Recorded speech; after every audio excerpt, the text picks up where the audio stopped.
Okie dokie, welcome back to my channel. Welcome back to another ride home from work. And as you know, I am darksiding. And so today I figured I would talk more about that, the what's, the why's, the how's, the pros, the cons, all that good stuff. Never mind my phone. That is an outline for what I want to talk about today, because I truly want to do this in one take and on one trip home and not have to redo this again later. So that's going to keep me straight and keep me from wandering off course too far. And with that, let's roll the intro and let's get to it.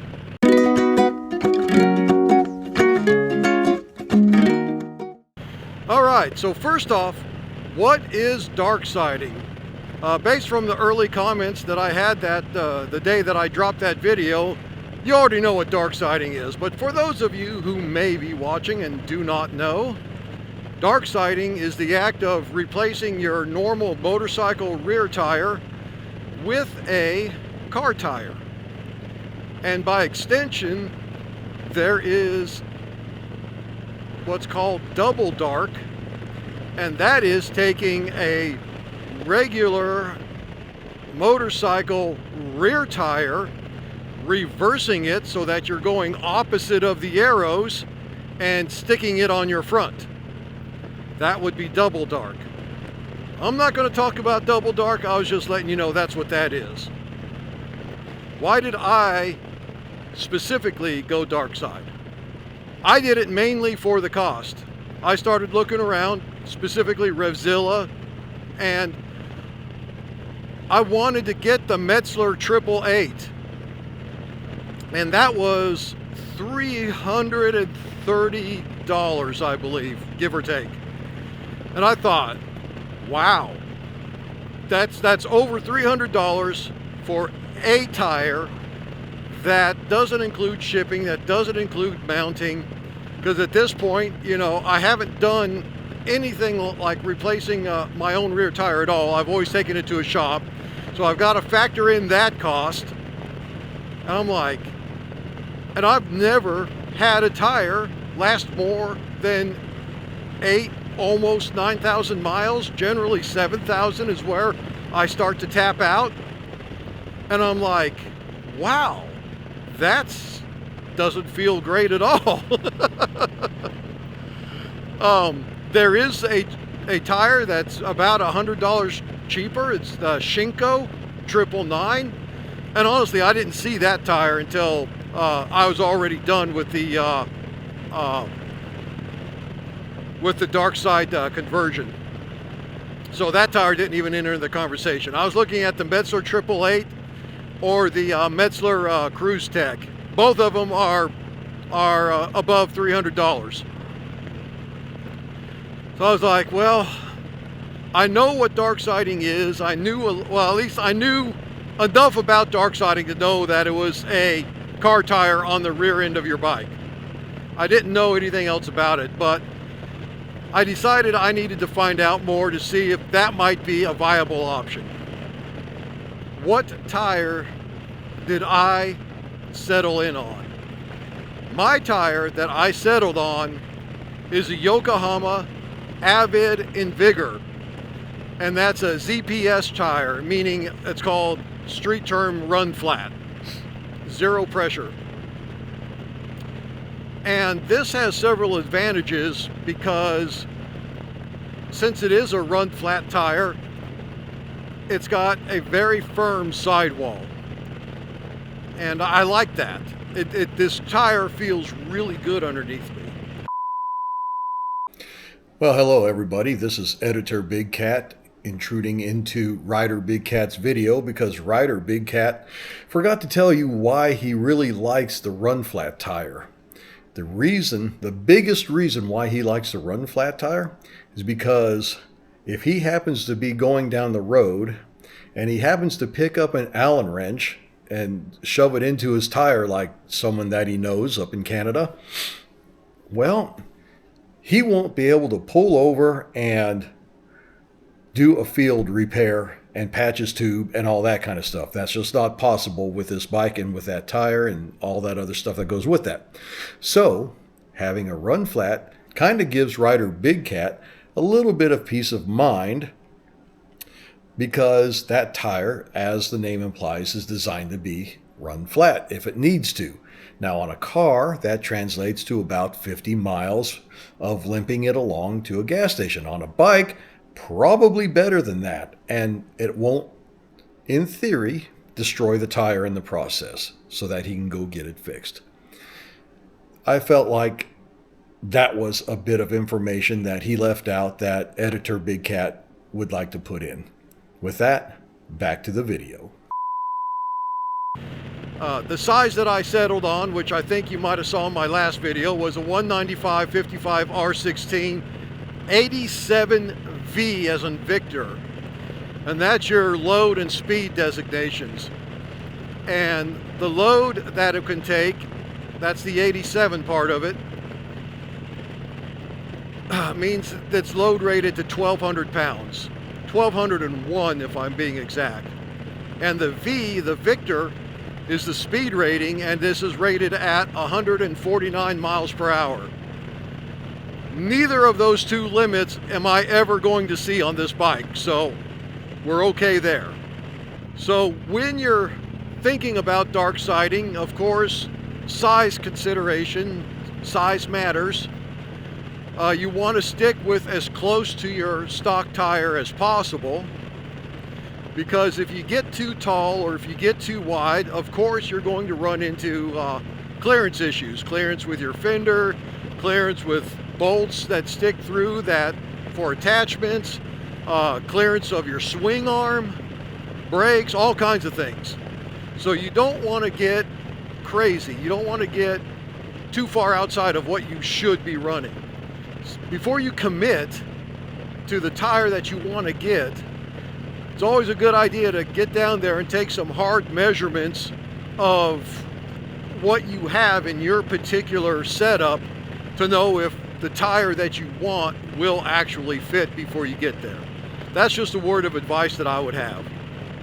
So moving in from there to the pros of dark siding, what benefits are there in this?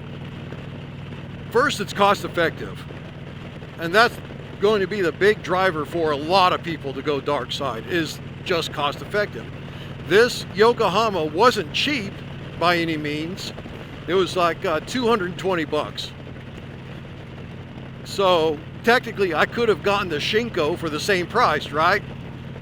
But again, I've never had a tire. I've had multiple bikes and done multiple tire changes on all of my bikes, and I've never had a tire literally go past 8,000 miles.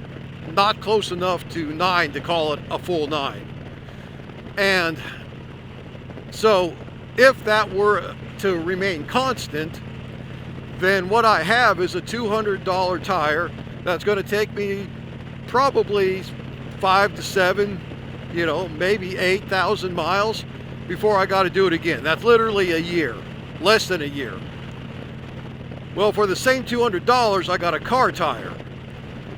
At a minimum, if I don't do my air pressure right and I go a little too high and I wear out the center prematurely, I'm still getting 15, 17, 18,000 miles out of this tire. That's still a win. No matter how you look at it, that's still a win. If I dial this tire in right, and I'll be working on that as I ride it, I can get 25 to 30,000 miles. Dude, that is so much of a win. It's not even funny. And that cost effectiveness, that led right into my next point, which was more mileage. Just talked about that. A bigger tire patch. I got more rubber on the ground. And what does that mean? That means my braking has actually improved. That means I've got better traction for inclement weather. Like, as you can see, it's cloudy as could be. It's not going to rain. But if it were to rain, I would have complete confidence in this rear tire right now.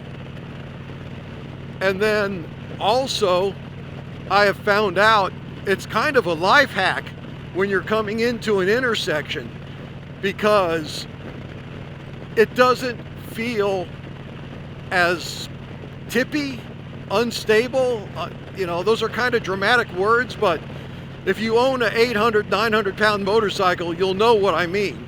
You're coming into an intersection, and if you're even the slightest bit tweaked, you're going to feel your bike start to rock. Your feet slam to the ground and you're like, oh no. You got both legs out, you're out rigging. You're like, I can't have this bike tip over in an intersection at all. This is not cool. This bigger tire on the back, this car tire, literally eliminates a good portion of that. I personally feel a lot more confident coming into an intersection. Don't get me wrong, I wasn't like a newbie uncomfortable coming into intersections. I'd gotten past that, but I could feel, I don't know how it's explained, but I could feel a difference coming to a stop in an intersection. It just literally felt more grounded. And so that was super cool to find that out. What are the cons then? What are the drawbacks to dark siding? Well, first off, the biggest con is installation.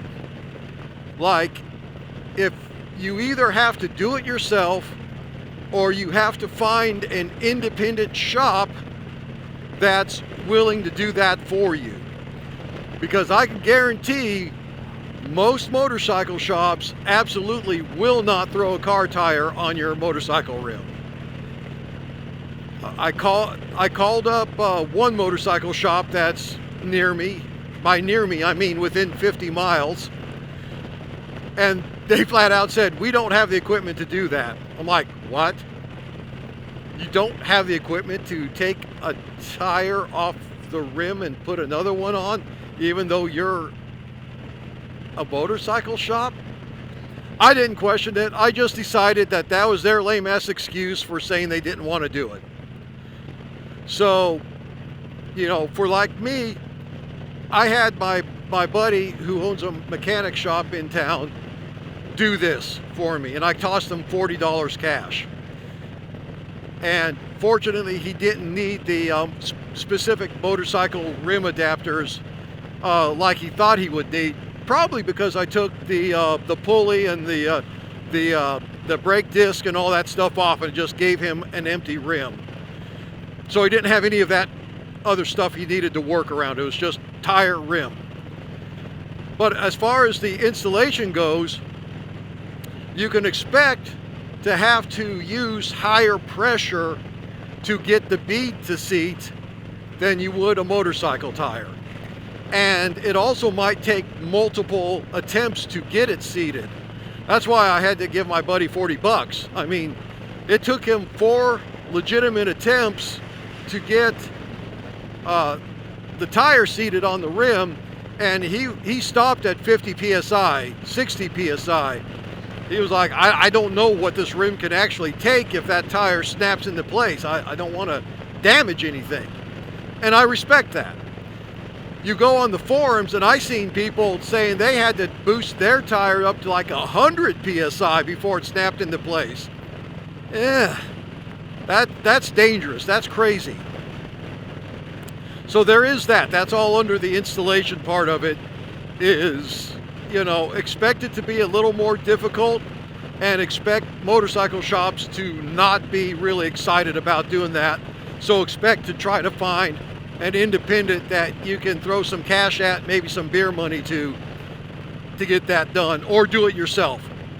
For me, doing it myself was completely out of the question, because I don't know what my motorcycle, I couldn't squeeze my motorcycle tire down by hand if I wanted to. I have a pretty strong grip, but trying to crush that rear tire down so it goes into the rim well, I couldn't do it. I couldn't do it. It's like this tire just wanted to rebeat itself at every second when I wasn't watching it. If my friend couldn't do it, my backup plan to that backup plan was to get a bunch of C-clamps and crush the tire down like that and then force it into the rim well so I could start to de-rim it. But could I have gotten the car tire on? I don't know, man. I don't know. I'm glad I didn't have to figure all that out. I'm glad my friend was able to get it done, because I have zero confidence that I could have done that part of it myself.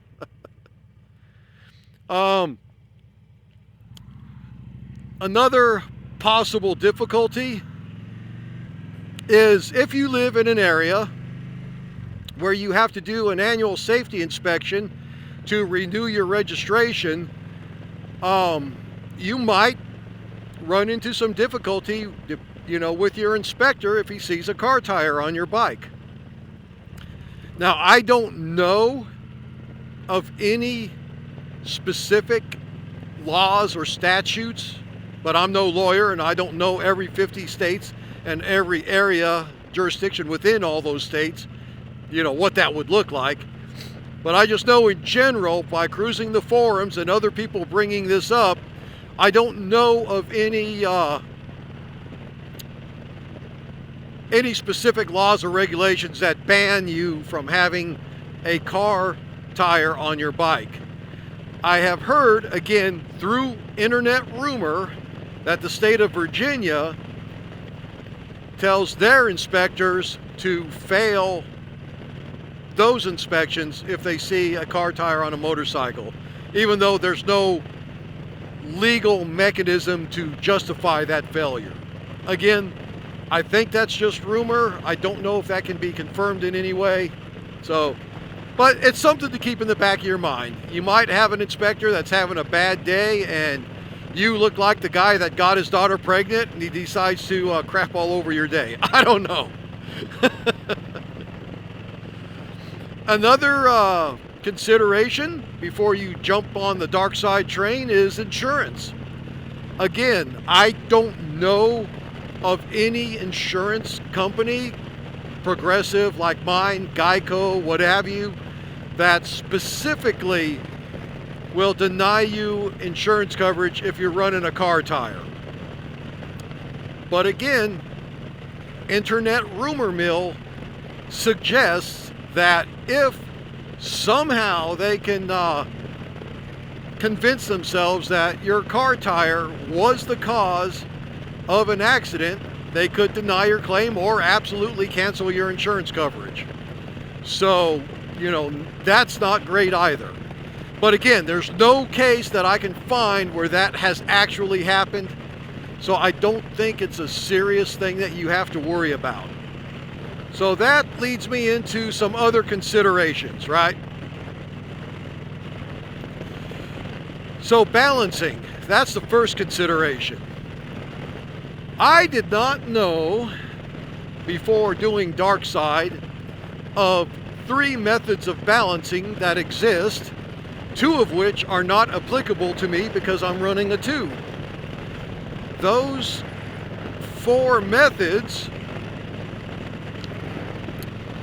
are sticky weights, balance beads, a specific tire sealer that actually acts as a balancer, an internal rotating balancer, and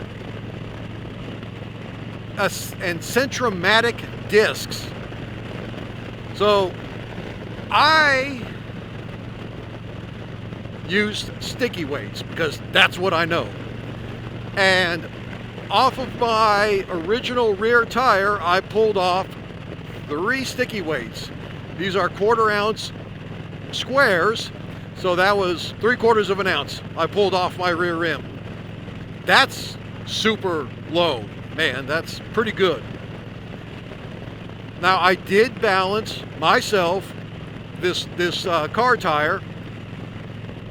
I have a regular, static balancer, just like any other motorcycle owner does that does their own stuff. And it took a lot more than 3 weights.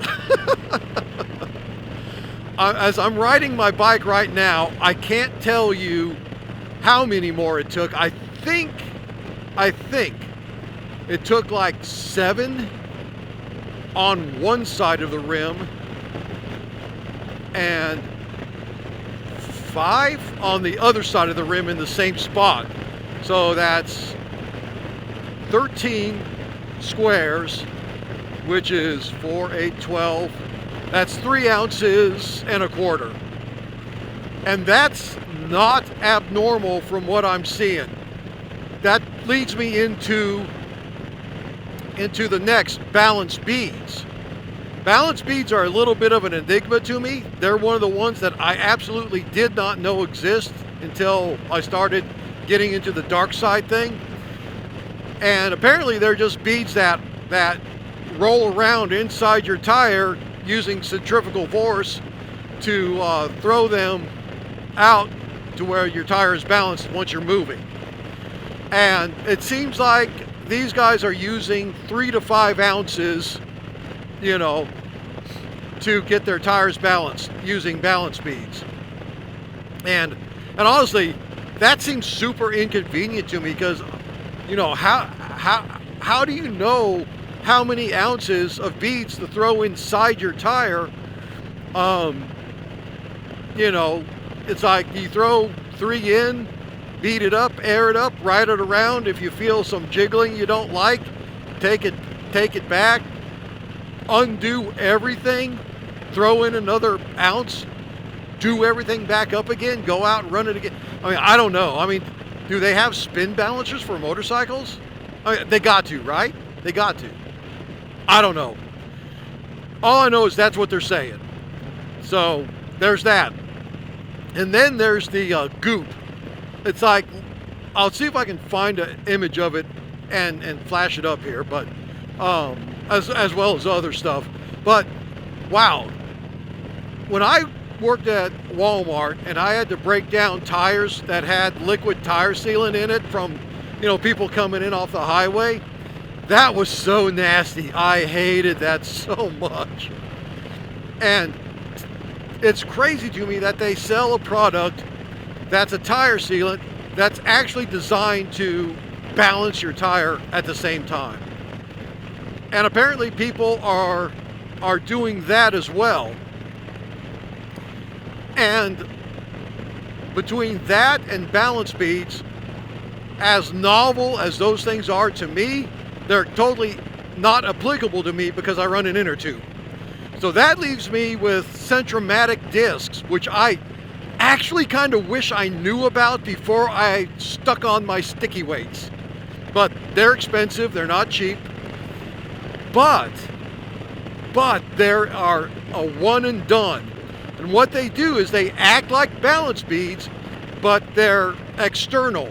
I believe, if I remember right, they mount right behind your disc on your brakes, and they're a plate with a ring around it, and inside that ring is a type of graphite liquid, and it's got a bunch of little beads in there too, and they kick on and balance out from 18 miles per hour and up, and they keep your wheels perfectly balanced in all conditions all the time.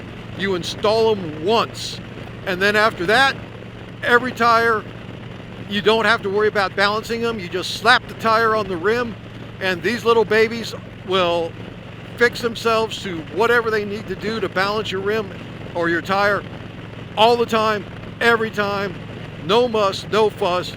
And they claim that they can get you 25 to 50% more tire life than any other weight system out there. They do have a drawback though. I don't know if they make a universal set for like you Shadow guys and Kawasaki guys, Honda, all that, but they look like they're specifically built for the heavy bagger market. Gold Wings, Harley Davidsons, Victories, Indians. Beyond that, I don't know. I didn't look any further to it than that. But you can bet when it comes time to do my front tire, I will be doing those Centromatic discs when I do the front tire. And then lastly, the last major consideration is your air pressure. Of course, the air pressure that you have spec to your bike, no longer applicable.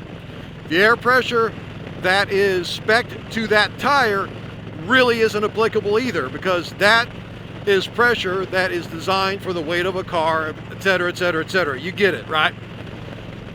So how do most Darkside riders determine where their air pressure should be? Simple. Feedback from the motorcycle. Assuming that your tire is balanced and everything else is good, right?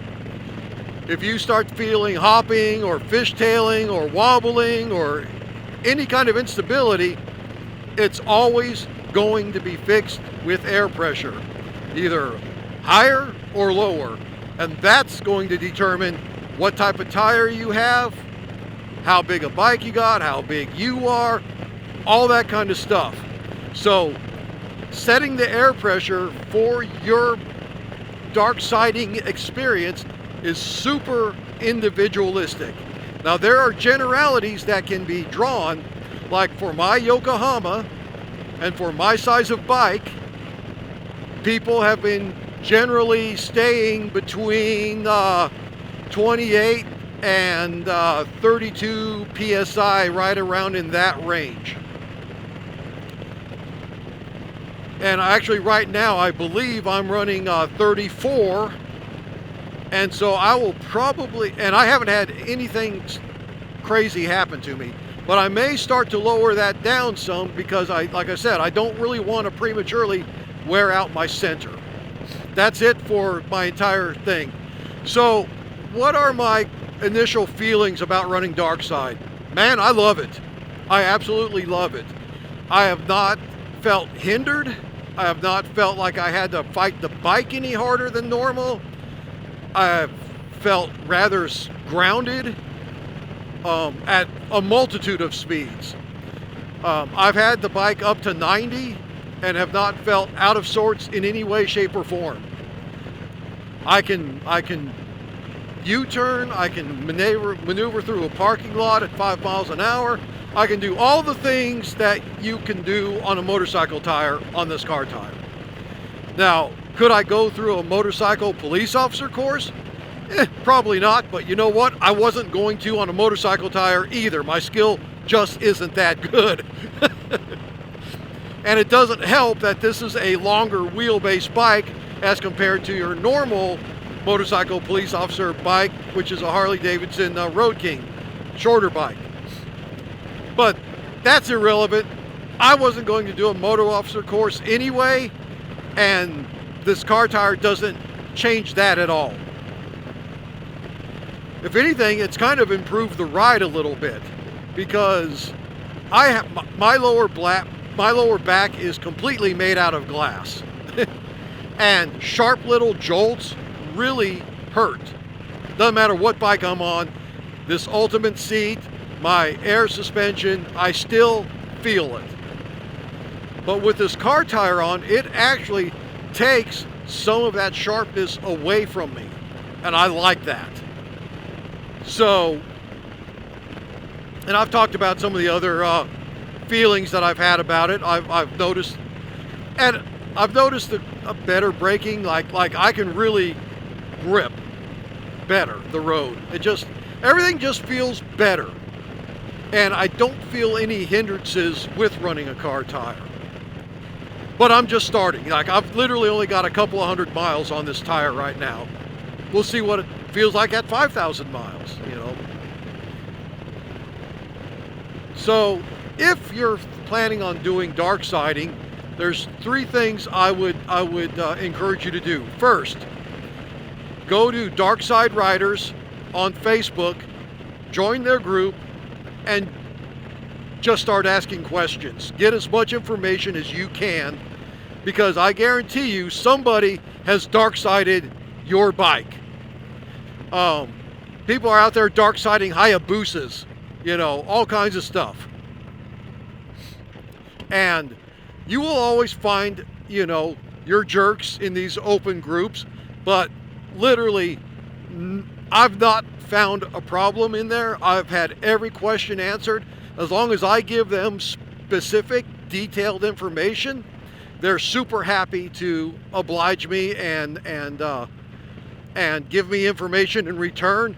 And if I have follow-up questions, I've never had a problem with this group.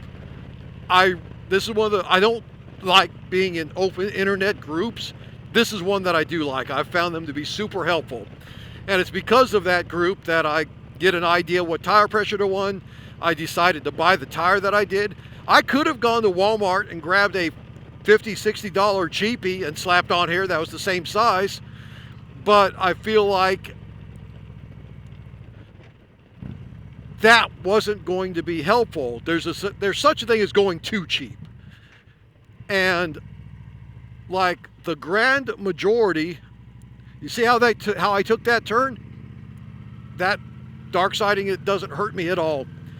What I'm trying to say now is that the vast majority of people with a bike my size, specifically Indians, ran this tire at those pressures. And so I leaned on their experience when making my purchase choice. And I don't think that was the wrong thing to do. I would, if you live in an area where you need annual inspections, I would definitely check with your local policies and make sure that having a car tire isn't going to give you an issue. Last but not least, call ahead to different motorcycle shops before you actually commit. Make sure you have a place that will do the job for you if you don't feel comfortable or if you can't do it yourself. So I think that's it, man. That's everything I can tell you about dark siding, about why I chose dark siding, about my experiences so far, and my suggestions to you. So is dark siding for you? Do you think it's crazy? Are you a purist that says, you know, doggone it, car tires are for cars, motorcycles are for motorcycles. They're designed and engineered for specific purposes, and by golly, you know, they absolutely can't be dealt with in any different way? Or are you a guy that's willing to say, you know, maybe this isn't a bad idea, especially in our current economy. Maybe I should try something new.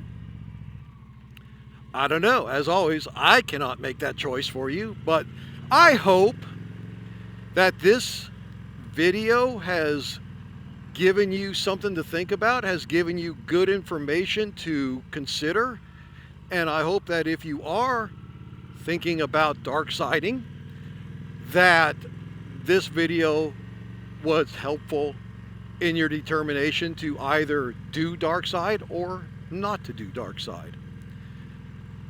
Anyways, I am wandering mindlessly around now, so I am going to end this video and get my way back home and take my wife out to dinner. But one last thing before I sign off. I'm at a school. Here's a intersection. We're going to turn left, and you can see, at least hopefully through the camera, that I'm not going to have a problem turning. We dip into it, dip, and done. No problem. I literally don't feel a ride difference that's to the negative with a car tire. Anyways, that's all I've got.